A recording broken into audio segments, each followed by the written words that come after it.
देखिए आज कैबिनेट में, अब मैं दिल्ली की आपको बताऊं, कैबिनेट में जितने मंत्री हैं वो नाम के लिए हैं केवल। मैंने तो पीछे से एक उनके पास मैसेज दिया था, इनको हटा दो, पैसा तो बचेगा। चला तो एक ही आदमी रहा सरकार को, सरकार के केवल प्रधानमंत्री। किसी मंत्री की औकात नहीं है कि इसकी गलत नीति के खिलाफ एक शब्द भी बोले। एक शब्द नहीं बोल सकते, बोलने है हिम्मत है अगर वो अपनी माँ से पैदा हुए हैं, एक शब्द बोल के दिखाओ इनकी नीति के खिलाफ, गलत नीति के खिलाफ। गलत नीति के खिलाफ नहीं बोलेंगे, बोलना चाहिए। और मैं तो कह रहा हूँ, मैं धन्यवाद करता हूँ आप लोगों का, आप बहादुरी से आप ये लेने आ रहे हैं, रिपोर्टिंग करें। अदरवाइज तो मीडिया तो बिक चुका है, मीडिया तो इसकी गोद में बैठा है और वो ये देश कभी उनको माफ़ नहीं करेगा, कभी माफ़ नहीं। और योगी आज क्या बता रहे हैं, ये तो मुझे शर्म आ रही है इनके पोस्टर पढ़ करके। जिस दिन इन्होंने चार्ज लिया था, कितने बच्चे इन्हीं के हल्के में गोरखपुर में अस्पताल में कितने बच्चे मारे गए, वो ऑक्सीजन की कमी से। और आज इस कोरोना महामारी में, और ये महामारी दावे के साथ कह सकता हूँ, सीना ठोक के, हिम्मत है प्रधानमंत्री महोदय को चैलेंज कर रहा हूँ, हमारे साथ किसी भी चैनल पर, अपनी पसंद का चैनल ले आए, आधा घंटा बैठ जाए हमारे साथ, आधा घंटा अगर हिम्मत है तो आइए।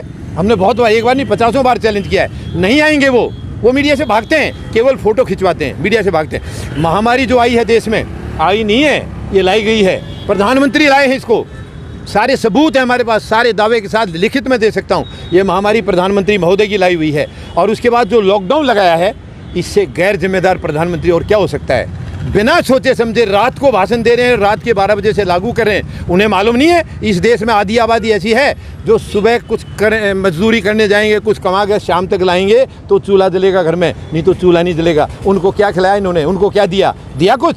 रात को 8 बजे भाषण कर रहे हैं, 12 बजे से लागू कर दिया और दुनिया अफरा तफरी है। दिल्ली में हमने देखा लाखों लोग सड़क पर हैं, तो कहाँ महामारी का वो उसकी रोकथाम कहाँ हुई। और लोग अपने अपने घरों के लिए निकल गए। उन्होंने ये कहा है कोरोना महामारी हमें शायद माफ़ कर देगी, भूख माफ़ नहीं करेगी।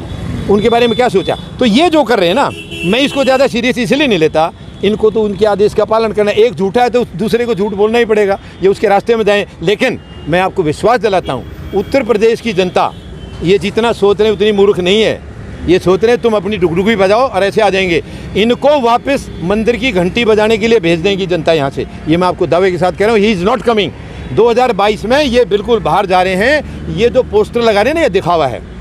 देखिए मैं तो ये कहता हूँ, जो काम अगर किया है उसको बताने की ज़रूरत नहीं होती है, वो जनता को मालूम है। होर्डिंग लगानी है तो जनता के दिल में लगाओ, कभी नहीं मिटेगी, ना आंधी में, तूफान में, ना पानी में गलेगी। ये तो उड़ जाएंगे, कल कोई इसको फाड़ जाएगा, बारिश में ख़राब होंगे, क्योंकि ये दिखावटी होर्डिंग है। किया नहीं है इन्होंने, जो किया उस जनता के सामने सारा लेखा जोखा है।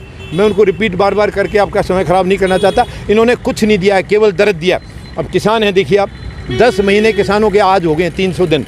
आज किसानों के आंदोलन के 300 डेज हो गए हैं। वो 3 जो कृषि कानून तोहफा कह के लाए थे, ये शर्म आने चाहिए प्रधानमंत्री को। उन्हीं की रोटी खा रहे हैं वो, 3 बार रोटी खा रहे हैं, उसको उसकी पीठ में आप छुरा घोंप रहे हो। मतलब इससे निकम्मा और इससे गैर जिम्मेदार इंसान और क्या हो सकता है। उन्हीं की खा रहे हो, उन्हीं की कमर में जो ना पीठ में छुरा घोंप रहे हैं। और अब किसानों ने ठान ली है, ये पहले भी राकेश टिकैत के कई बार बयान आए हैं। अभी हम कानून वापसी की बात कर रहे हैं, कल ऐसा ना हो जाए कि हमें सरकार वापसी की बात करनी पड़ जाए। तो वो हो गई है, ये तो जाएगी। मुझे वो भी नहीं लगता है इसके चुनाव के बाद वो सरकार भी नहीं टिकेगी। अगर वो 24 तक रह गए तो ये देश नहीं बचेगा। तो हमें देश को बचाना है और हम सैनिक हैं। हमारा नारा भी है सरहद से संसद।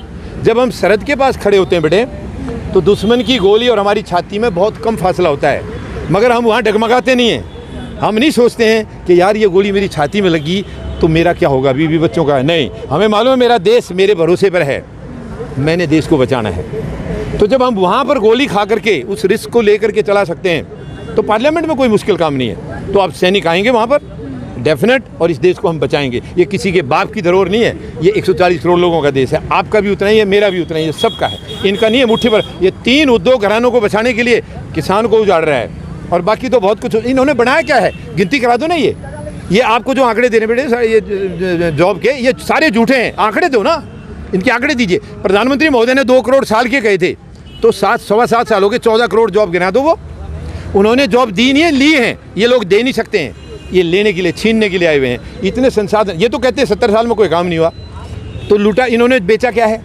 जब कुछ हुआ नहीं था तो बेचा क्या है।